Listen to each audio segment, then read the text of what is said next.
கிருஷ்ண வந்து இந்த பிரச்சனையிலேருந்து எப்படியாவது காப்பாற்றணும் அப்படின்னு சொல்லி முத்துவும் மீனாவும் அஜயோட அப்பா கிட்ட போய் ரொம்பவே கெஞ்சுறாங்க. அவர் காலில் விழுந்து முத்து வந்து கெஞ்சுறாப்புல. இப்போ அஜயோட அப்பா மனசு இறங்குற வரைக்கும் நம்ம இந்த வீட்டை விட்டு வெளியில் போகவே கூடாது அப்படின்னு சொல்லி அங்கேயே உட்காந்துருக்காங்க. அப்போ இவங்க இருக்கிறத பார்த்துட்டு உங்களுக்கு இப்போ என்னதான் பிரச்சனை என்னதான் வேணும் அப்படின்னு சொல்லிட்டு கேட்குறாங்க.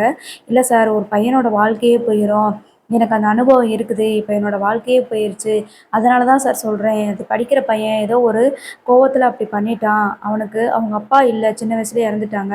அவங்க அம்மாவும் அரவணைப்பு இல்லாமல் இருக்கிறதுனால தான் ஒரு குழந்தை இப்படி வளருது சார். அவனுக்கு அந்த எமோஷ்னலாக தான் இப்படி பண்ணிட்டான்.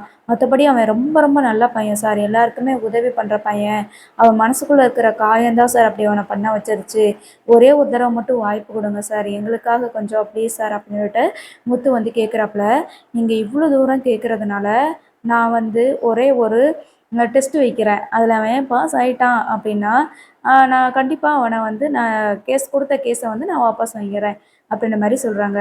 உடனேன்னு சரி சார், நீங்கள் என்ன வச்சாலும் சரி, சரிங்க சார், கண்டிப்பாக கிறிஷ் வந்துட்டு நீங்கள் வைக்கிற டெஸ்ட்டில் வந்து அவன் பாஸ் ஆயிடுவான் சார் அப்படின்ற மாதிரி சொல்கிறாங்க. ஆக்சுவலாக இது சும்மா நீங்கள் பரிட்சை எழுதுகிற டெஸ்ட்லாம் கிடையாது. நீங்கள் நினைக்கிற மாதிரி பாடத்தில் இருந்தெல்லாம் கொஷின் கேட்க மாட்டேன். அவனோட நடவடிக்கையில் தான் நான் வந்து ஒரு டெஸ்ட் வைக்க போகிறேன் அப்படின்ற மாதிரி சொல்கிறாங்க. கண்டிப்பாக சார், அவன் ரொம்ப அன்பானவன் சார் அப்படின்ற மாதிரி சொல்லிட்டு இருக்கிறாங்க. சரி, அதுக்கப்புறம் நான் கேஸை வந்து வாபஸ் வாங்கிறேன் அப்படின்ற மாதிரி சொல்லியிருக்கிறாரு. ஸோ இப்போ கிருஷ்ண வந்து திருப்பி வீட்டுக்கு போய் கூட்டிகிட்டு போயிடலாம் வீட்டுக்கு அப்படின்னு சொல்லிட்டு மகேஸ்வரி வீட்டில் தான் இருக்காங்க அப்படின்னு சொல்லவும் மீனாவும் முத்துவும் மகேஸ்வரி வீட்டுக்கு வராங்க. வீட்டுக்கு வந்தது பார்த்தீங்கன்னா ரோகிணியோட பேக் இருக்குது. இது ரோகிணியோட பேக் ஆச்சு, அவங்களோட பேக் இங்கே இருக்குது அப்படின்னு சொல்லும்போது, ஆமாம் இங்கே வந்திருந்தாங்க, இந்த மாதிரி பிரச்சனை அப்படின்னு சொல்லியிருந்தேன், அப்போ வந்திருந்தாங்க, அதுக்கப்புறம் இப்போ மறுபடியும் அங்கேருந்து போயிட்டாங்க அப்படின்ற மாதிரி சொல்கிறாங்க. பேக்கை மறந்து வச்சுட்டு போயிட்டாங்க போல இருக்குது அப்படின்ற மாதிரி சொல்கிறாங்க. அன்றைக்கி அப்படித்தான் கிறிஷோட செருப்பு இருந்துச்சு. நீங்கள் கிறிஷோட செருப்பு மாதிரி இருக்குன்னு சொன்னதுக்கு நீங்களும் வித்யாவும் சேர்ந்துட்டு இல்லை அப்படின்னு சொல்லி சொன்னீங்க. இப்போ ரோகிணியோட பேக் இருக்குது, பேக்கை மறந்து வச்சுட்டு போயிட்டாங்க, சும்மா வந்திருந்தாங்க அப்படின்ற மாதிரி நீங்கள் சொல்கிறீங்க. ஆனால் நீங்களும் ஏதோ ஒரு உண்மையை வந்து எங்ககிட்ட மறைக்கிறீங்கன்னு மட்டும் தெரியுது அப்படின்ற மாதிரி சொல்லிட்டு கிறிஸ்கிட்ட இருந்து கேட்குறாங்க. ரோகிணி ஆண்டி பாத்தியா, இங்கே வந்திருந்தாங்களா அப்படின்னு சொல்லிட்டு கேட்குறாங்க.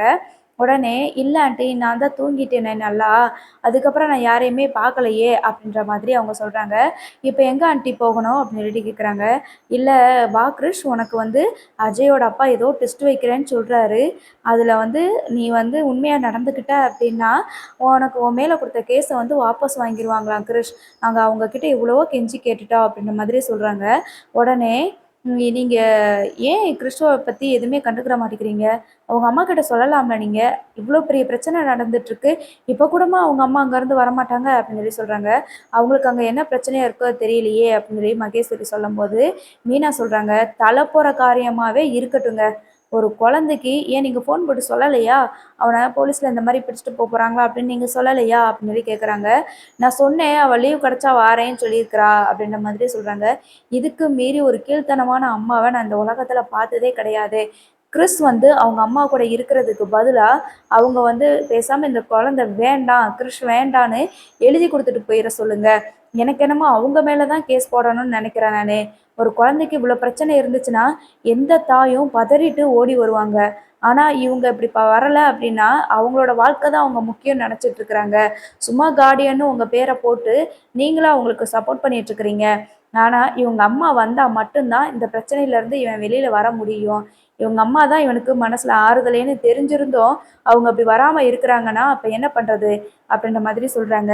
எனக்கு புரியுது, அவங்களுக்கு புரியலையே, இவனை நல்லா படிக்க வைக்கணும் அப்படின்னு சொல்லி தான் அங்கே போய் சம்பாரிச்சிட்டு இருக்காங்க அப்படின்னு சொல்லி சொல்கிறாங்க. சம்பாரித்து என்னங்க பண்ண போகிறான், இவனை பெரிய ஸ்கூலில் படிக்க வச்சு நல்லா வேலைக்கு சேர்க்கணும் அப்படின்னா அவங்க இங்கேருந்தே சம்பாதிக்கலாமே, அங்கே ஃபாரின் போய் தான் சம்பாதிக்கணும்னு அவசியம் இல்லையே அப்படின்ற மாதிரி சொல்கிறாங்க. யாருக்கு எப்படியோங்க. சரி, இப்போ நீங்கள் கிருஷ்ண எங்கே கூட்டிகிட்டு போகிறீங்க அப்படின்னு சொல்லி சொன்னாங்க. கிருஷ்ண வந்து எங்கள் வீட்டுக்கு கூட்டிகிட்டு போகிறேன் அப்படின்ற மாதிரி சொல்ல, ஏன் அவன் இங்கே இருக்கட்டுமே அப்படின்னு சொல்லும்போது, நீங்கள் பார்த்த வரைக்கும் போதுங்க, நாங்கள் கஷ்டப்பட்டு அவனோட வாழ்க்கையில் நல்ல எந்த பிரச்சனையும் வந்துடக்கூடாது, நல்ல பிரைட் ஃப்யூச்சராக இருக்கணும் அப்படின்னு சொல்லிட்டு நாங்கள் கஷ்டப்பட்டுட்டு இருக்கிறோம். நீங்கள் என்னடானா ஒரு இதை பற்றி உங்களுக்கு தெரியும்ல, ஏதாவது ஒரு ஆக்ஷன் எடுத்தீங்களா, கிறிஷோட வாழ்க்கைக்கு ஏதாவது இப்போ ஒரு முடிவு எடுத்திருக்கீங்களா சொல்லுங்கள். என் வீட்டுக்காரரு இது வரைக்கும் யார்கிட்டேயும் கெஞ்சி நான் பார்த்ததே கிடையாதுங்க. அஜயோட அப்பா காலில் என் வீட்டுக்காரர் ஃபர்ஸ்ட் டைம் விழுந்திருக்கிறாரு. அவங்க அப்பாவுக்கு அடுத்து இப்போ என் மாமனார் என் வீட்டுக்காரோட அப்பா என் மாமனாருக்கு அடுத்து என் வீட்டுக்காரர் முதல்ல காலில் விழுந்தது இப்படி கிறிஸுக்காக தான். நாங்கள் எங்களுக்கே இவ்வளோ அக்கறை இருக்கும்போது ஏங்க அவங்களுக்கு இல்லை, உங்கள் ஃப்ரெண்டு தானே, கொஞ்சம் சொல்லி புரிய வைங்க அப்படின்ற மாதிரி சொல்கிறாங்க. அதுக்கப்புறமா எனக்கு என்னமோ சந்தேகமாக தான் இருக்குது, நீங்களும் ஏதோ ஒரு விஷயத்தை எங்ககிட்ட மறைக்கிறீங்கன்னு மாதிரி தான் எனக்கு தோணுது. ஆனால் கூடி ரொம்ப நாள் மூடி மறைக்க முடியாதுங்க. எந்த உண்மையாக இருந்தாலும் கண்டிப்பாக ஒரு நாள் வெளியே வந்து தான் தீரும். அது உங்களுக்கும் தெரியும் எங்களுக்கும் தெரியும் அப்படின்னு சொல்லிட்டு கிறிஸை கூட்டு போகிறாங்க. இல்லை நான் கிறிஸை எங்கேயும் அனுப்ப மாட்டேன் அப்படின்ற மாதிரி சொல்ல, இதுக்கு மேலே நீங்கள் ஏதாவது சொன்னீங்க அப்படின்னா ஃபஸ்ட்டு உங்கள் மேலே தான் நான் போலீஸில் கம்ப்ளைண்ட் பண்ணுவேன் மகேஸ்வரி. இது நாள் வரைக்கும் நான் பொறுமையாக இருந்துட்டேன். ஒருவேளை அப்படி அவங்க அம்மா லீகலாக எங்கள் மேலே கேஸ் போட்டாலும் பரவாயில்ல, நாங்கள் பார்த்துக்குறோம். அப்படியாவது அவங்கள நாங்கள் நேரில் பார்த்துக்குறோம், நேரில் பார்த்து 4 வார்த்தை கேட்கணும்னு நினச்சிட்டு இருக்கிறேன். இப்போ கிருஷ்ணன் என் கூட கூட்டிகிட்டு போகிறேன் அப்படின்னு சொல்லும்போது மகேஸ்வரி என்ன பண்ணுறாங்கன்னா, ஐயோ இந்த பிரச்சனையில் நம்ம மேலே கேஸ் போட்டாங்கன்னா நம்ம என்ன பண்ணுறது அப்படின்னு சொல்லிட்டு விட்டுடுறாங்க. இப்போ கிறிஸை கூப்பிட்டுட்டு வீட்டுக்கு வர முடியாது இல்லையா, அதனால் அங்கே இருக்கிறாங்க. அதாவது மீனாவோட அம்மா வீட்டில் இருக்கிறாங்க. கிருஷ்ணா வந்து பேசியிருக்கிறோம், அதனால் நீ என்ன பண்ணணும் அப்படின்னா எல்லாருக்கிட்டையும் அன்பாக நடந்துக்கிறணும் கிறிஸ் அப்படின்னு சொல்லி சொல்கிறாங்க. இல்லை ஆண்டி, எனக்கு அம்மா கூடவே இருக்கணும் போல் இருந்துச்சு. அவன் எப்போ பார்த்தாலும் உனக்கு அம்மா இல்லை அம்மா இல்லை, உன்னை யாரும் பார்க்க வரலை அப்படின்னு சொல்லி சொன்னான். அதனால தான் நான் இப்படி பண்ணிட்டேன். ஆனால் மற்றபடி எனக்கும் அவனுக்கு எந்த சண்டையும் கிடையாது. நான் ரொம்ப தப்பு பண்ணிட்டேனா ஆண்டி அப்படின்னு சொல்லி கேட்குறான். அதுக்கப்புறம் தான், நீ குழந்தை கிறிஸ், உனக்கு ஒன்றுமே தெரியல, உனக்கு அம்மா மட்டும்தான் இப்போதைக்கு மருந்தாக இருக்காங்க. அதனால் நீ ஒன்றும் பிரச்சனை இல்லை, கவலைப்படாத. நாளைக்கு அவங்க வந்து உனக்கு ஏதோ டெஸ்ட் வைக்கிறேன் அப்படி இப்படின்னு சொல்கிறாங்க கிறிஷ். ஆனால் நீ நல்லவன்றது எனக்கு தெரியும். உனக்கு அடிப்படையாகவே நீ ரொம்ப நல்ல பையன். இப்போ தான் உங்கள் அம்மாவனால தான் நீ வந்து இப்படி மாறிட்டு வர. நான் இப்போ சொல்கிறேன், உனக்கு உங்கள் அம்மா இல்லை அப்படின்னாலுமே மீனாண்டி நான் இருக்கிறேன், நான் உனக்கு அம்மாவாக இருந்து நான் உன்னைய பார்த்துக்கிறேன் கிறிஷ் அப்படின்னு சொல்லி சொல்கிறாங்க. இருந்தாலும் எனக்கு அம்மா தான் ஆண்டி வேணும் அப்படின்னு சொல்லி சொல்ல, உடனேன்னு கிறிஸ் என்ன சொல்கிறாங்கன்னா, உங்கள் அம்மா வர்ற வரைக்கும் நீ என் கூடயே இருக்கலாம். நாளைக்கு மட்டும் நீ அவங்க என்ன சொல்கிறாங்களோ அதுக்குப்படி நீ நடந்துக்கிட்டேன்னா உன் மேலே போட்டிருக்கிற கேஸை வந்து வாபஸ் வாங்கிடுவாங்க கிரிஷ். அதுக்கப்புறம் நீ என் கூடயே இருந்துக்கலாம். கண்டிப்பாக உன்னைய இந்த மகேஸ்வரி ஆண்டி வீட்டுக்கு விட மாட்டேன், நானே வச்சுக்குவேன் அப்படின்ற மாதிரி சொல்கிறாங்க. ஒருவேளை அவங்க அம்மா நேரில் வந்து எங்ககிட்ட வந்து கேஸ் போட்டாலும் சரி, எங்ககிட்ட இருந்து உங்களை கூட்டிகிட்டு போனாலும் சரி, ஆனால் நீ வந்து எங்கள் கூட தான் இருக்கணும் சரியா அப்படின்ற மாதிரி சொல்கிறாங்க. சரிங்க ஆண்டி, நான் உங்கள் கூடயே இருப்பேன், நாளைக்கு என்ன கேட்டாலும் நான் கண்டிப்பாக அவங்களுக்கு உதவி பண்ணுவேன் அப்படின்ற மாதிரி சொல்லிடுறாங்க.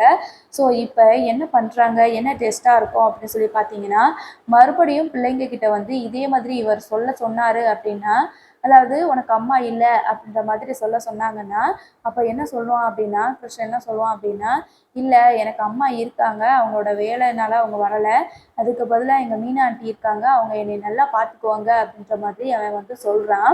அதுக்கப்புறமா இந்த உதவி பண்ணுற மாதிரியான சீன்ஸ் எல்லாம் வைக்கிறாங்க. அதாவது ஷேர் பண்ணி சாப்பிட்றது, உதவி பண்ணுறது, ஒருத்தனுக்கு அடிபட்டு கீழே இருக்கும்போது அவனுக்கு போய் உதவி பண்ணுறது, அந்த மாதிரி நடத்திய வந்து பிஹேவியரை பார்த்து கேஸை வந்து வாபஸ் வாங்குறாங்க.